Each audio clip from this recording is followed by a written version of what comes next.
L'actualité reprend ses droits sur MCI tous les soirs du lundi au jeudi dans la quotidienne info. Dans un monde où l'information va plus vite que la lumière, comprendre ce qui se passe devient essentiel. Et justement, nous nous installons pour vous ouvrir les portes de l'actualité en vue d'en décrypter chaque nuance. Présidentielle, législative, économie, société, culture, grande décision. Et fait marquant, nous passons tout au crible. Tous les soirs du lundi au jeudi dans la quotidienne info, vous avez droit à plusieurs séquences. D'abord, la police des forces d'information dans le checkpoint ce soir, présenté par Alassane Rabo, la grande actu au cœur de l'actualité nationale et internationale, marquée ce lundi par la course à la présidentielle, caractérisée par le dépôt de candidature à la CEI, la commission électorale indépendante, présidentielle 2025, candidature Money Time à la CEI, analyse croustillante à suivre. La grande actu ce soir, c'est aussi le dernier comité central du PPACI qui a durci le ton, vous le verrez, et à la une de l'actualité africaine ce soir, Abbas Fall, nouveau maire de Dakar, qui remplace à ce poste Barthélémy Diaz. Dans la quotidienne info, nous recevons ce qui alimente au fond l'actualité. Ce soir, l'invité de la quotidienne info est Olivier Bamidje, candidat à la présidentielle d'octobre prochain, le seul Ivoirien des candidats. Enfin, le grand duel pour débattre d'une question essentielle. Les jeunes ont-ils leur place dans la politique ivoirienne? Une confrontation de 10 minutes entre deux de nos chroniqueurs qui ne manquera pas de faire vibrer les idées. Ils vont d'ailleurs me rejoindre en plateau. Alamine Fofana, consultant politiste. Bewende Nguessan, juriste. Mohamed Nour Diarasouba, consultant en communication politique. Ils vous proposeront leurs perspectives sur les enjeux de l'actualité. Voilà pour les temps forts de cette quotidienne info. Place au checkpoint avec Alassane Rabo.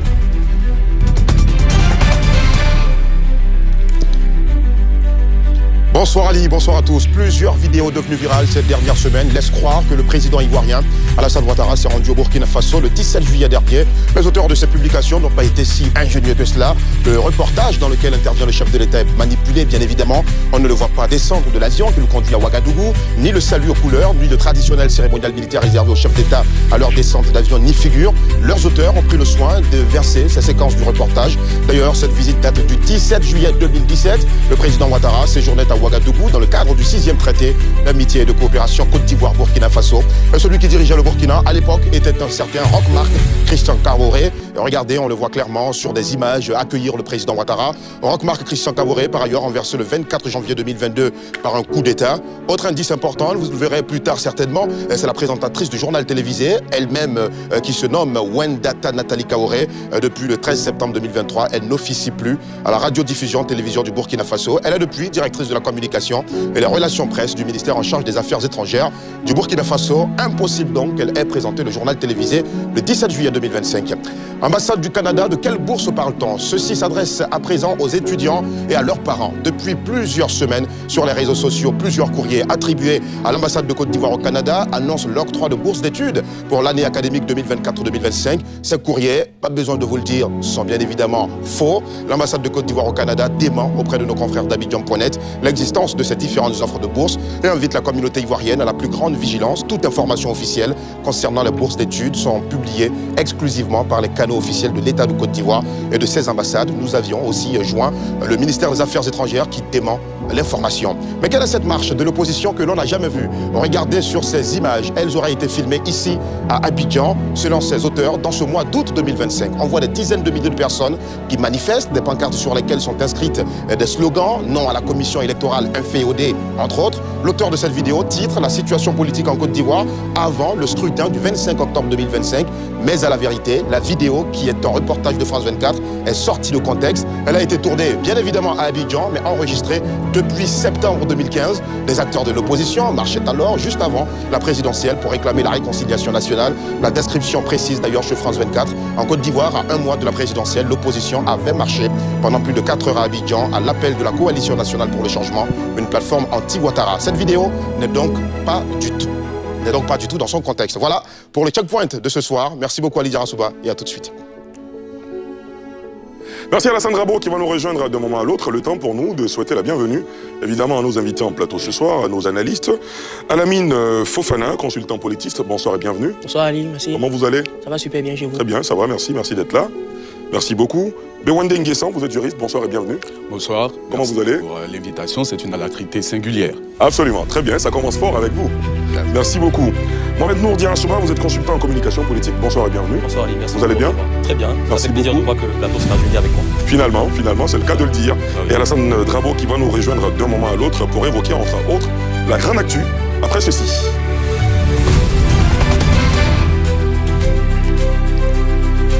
Depuis quelques jours, l'actualité politique est marquée par le dépôt de candidature pour les élections présidentielles d'octobre prochain. Pour l'heure, pas moins de 33 dossiers ont été reçus par la commission électorale indépendante. Je vous propose, messieurs, de voir ce sujet de la rédaction, précisément ce sujet de Moussa Nikema, et on entendra vos analyses juste après.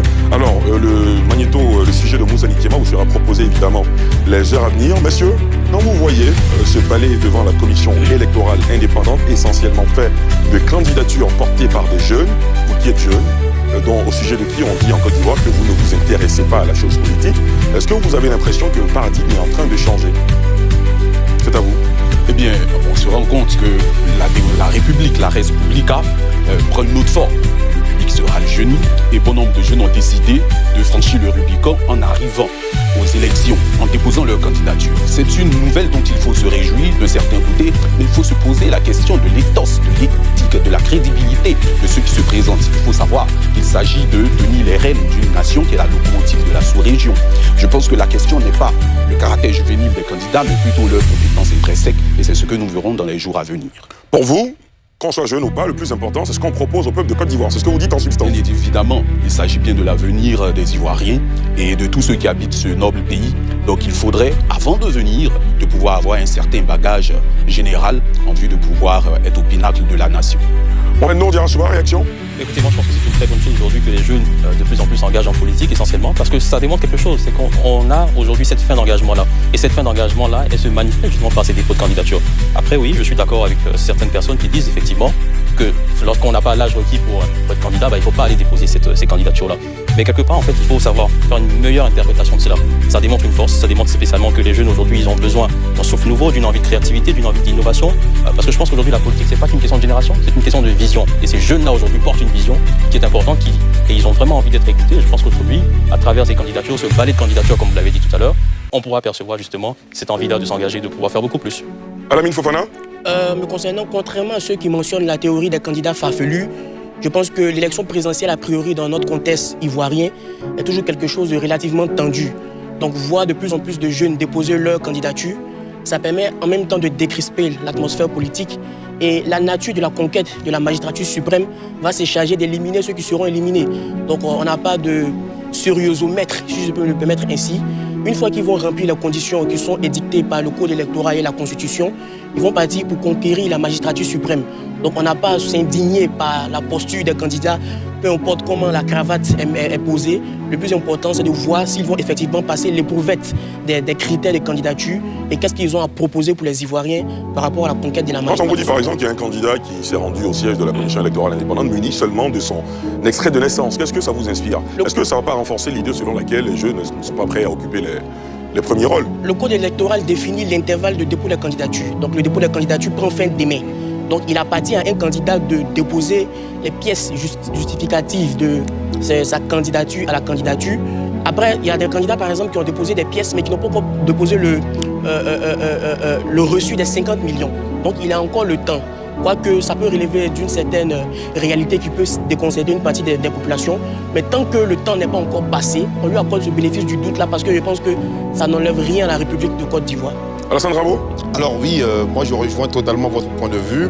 Les candidatures fantaisistes sont à proscrire parce que l'élection à la présidence de la République, c'est l'une des élections les plus importantes puisqu'il s'agit là même de choisir ceux et celles qui vont présider aux destinées de notre pays pendant 5 bonnes années. Et donc on ne peut pas, pour ma part en tout cas, se présenter qu'avec un extrait de naissance et puis prétendre à vouloir diriger la Côte d'Ivoire, ça ne fait pas sérieux. On ne peut pas non plus se présenter à la commission électorale indépendante pour déposer son dossier de candidature, pardonnez-moi, mais avec des tapettes dans les pieds. Ça ne fait pas sérieux. On ne peut pas s'y présenter avec des tenues qui ne sont pas confortables. Ça ne fait pas sérieux. Parce que les Ivoiriens méritent bien ça. On a la chance d'avoir eu jusque-là, du président Félix Houphouët-Boigny à aujourd'hui, des hommes politiques d'une certaine carrure. Et donc, c'est pas à notre génération de venir rabaisser le niveau des personnalités politiques du pays. Non, je dis qu'il faut essayer d'améliorer, il faut essayer de réfléchir autour, n'est-ce pas, des conditions pour déposer sa candidature. D'ailleurs, j'ai lu un post sur Facebook de Doumbia Major, qui, je pense, siège à la commission électorale indépendante. Doumbia Major, qui apparaît dans presque toutes les photos des Ivoiriens qui viennent donc pour déposer leur candidature. Et il a fait une publication qu'il aurait supprimée plus tard, mais je l'ai bien lu, c'était hier, dans laquelle il dit clairement qu'à la commission électorale indépendante, quand ils ont proposé d'améliorer les dépôts de candidature, conditionnant ces dépôts-là par l'envoi du reçu de cautionnement des 50 millions ou bien de la liste des parrainages requis, c'était justement pour éviter qu'il y ait des candidatures fantaisies. Cela veut dire que même à la commission électorale indépendante, on en a un peu marre des candidatures fantaisies. Absolument, et je vous propose de voir ce sujet de Moussa Nikiema. Je vous le disais, depuis quelques jours, l'actualité est marquée par le dépôt de candidature pour les élections pour cette présidentielle d'octobre prochain. Pour l'heure, pas moins de 33 dossiers ont été reçus par la CEI. Reportage. À 24 heures de la clôture des dépôts de candidature, la Commission électorale indépendante CEI a enregistré pas moins de 33 candidatures pour les élections présidentielles du 25 octobre prochain. Parmi les postulants, on compte plusieurs jeunes venus franchir le pas, comme Jean-François Kouassi, Dabé Yves Michel Junior, Adobo René et Traoré Namouri. Parmi ceux-ci, certains semblent ne pas remplir tous les critères, notamment l'âge, le parrainage et la caution légale de 50 millions. On compte aussi des femmes comme Adjoua Henriette Lagou, Félicité Bagré Béguéi et Simone Bagbo. Certains visages bien connus n'ont pas manqué à l'appel, notamment Jean-Louis Billon, Pascal Affinguessan, Diabidje Olivier Vamy, Wilfried Amagouzaoui et Tidiane Thiam, bien qu'ils ne soient toujours pas sur la liste électorale.